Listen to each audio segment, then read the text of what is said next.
Biasalah. Zaman tengah gawat ni, pakai baju korporat tapi ambil job cat rumah. Korang nak beli rumah, follow tips ni. Yang pertama, semak dulu kelayakan membeli rumah. Nak semak macam mana? Kontak ejen-ejen hartanah berdaftar.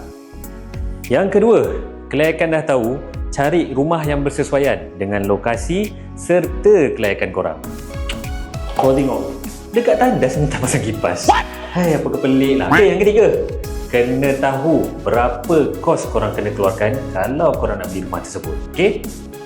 Mana masalah.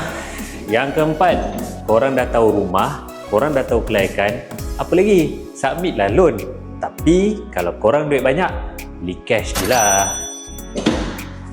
Hai, aku dah buat tabletop, minta L-shape pula. Okey, yang kelima, korang loan dah lulus, pergilah signing dekat bank serta pejabat guaman. Owner ni request aku gali lubang. Aku tak tahulah lubang kubur dia kot. Okey, yang terakhir sekali, dah signing, lawyer dan bank, tunggu sampai proses selesai, sama ada korang beli rumah subsale ataupun beli rumah baru. Hai, owner ni dah minta aku buat bukan-bukan je lah. Aku pun dah balik, malas nak layan korang. Kalau korang nak tahu lebih lanjut, boleh klik link di bawah. Apapun follow rapat, rumah mudahnya Johor.